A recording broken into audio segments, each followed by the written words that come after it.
Thank you. And an atheist group is demanding an atheist chaplain in the military. The group claims as more atheists join the military, they need somewhere to go for support. The Department of Defense is considering the change. So is the DOD just being politically correct? Joining us, my colleague Sean Hannity. Good evening, Sean. Hey, Greta, how are you? Good. What do you think about this?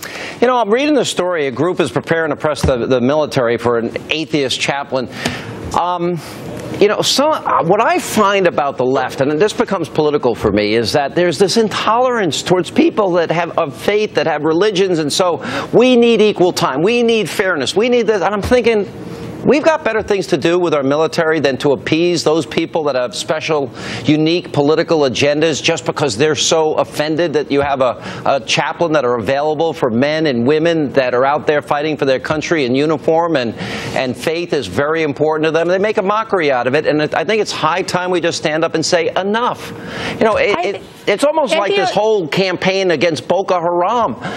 Terrorists don't read Twitter. And terrorists think this is ridiculous, and it kind of fits into me. It fits. I don't know. Dovetails to me. What I'm so curious. I mean, if they claimed atheism was a religion, but they are not. They are not.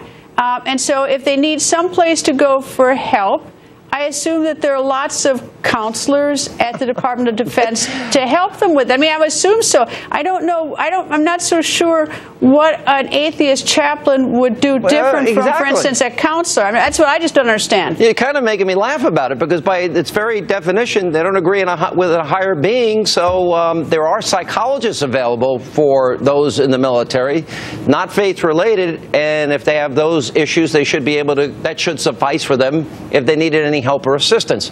Look, to me, this is a sort of in-your-face, slap in the face to those people of faith, and they're trying to kind of advance a political agenda within the military, and obviously military discipline should transcend all of this, and if you've got an agenda, the military is not the place to push it through. I think that's really the primary issue, is that, you know, is that we're very respectful of everybody's beliefs, lack thereof, or whatever, but the military really is a different beast. It's where we, you know, primary to everything is that we have to make sure that, you know, we have enormous discipline. I mean, not that we should exclude people, but that, you know, rather than fighting over, you know, certain other issues and sort of, you know, making problems that we don't necessarily need, we need discipline. You're spurring a thought here, and I know you're covering tonight the Boko Haram issue too, and my first comment is, you know, you've got this bring back our girls.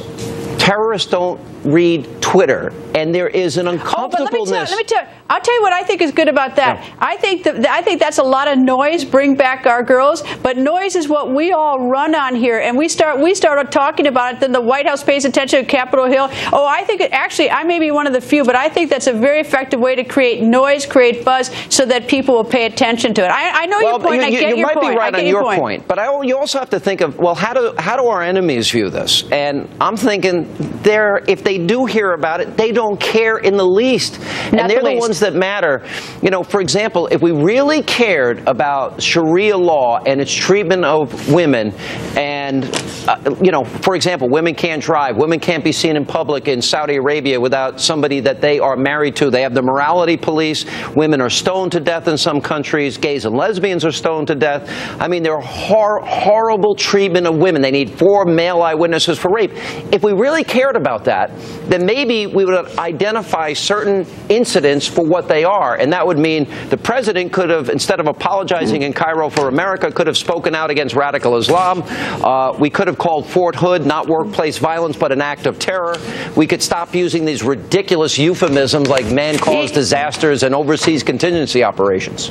You know, just don't get me started on Sharia law. But anyway, Sean, thank you for joining us. All right, Greta, always good to see you. See you at 10. See you at 10. I'm watching you at 7, so I'll continue to watch.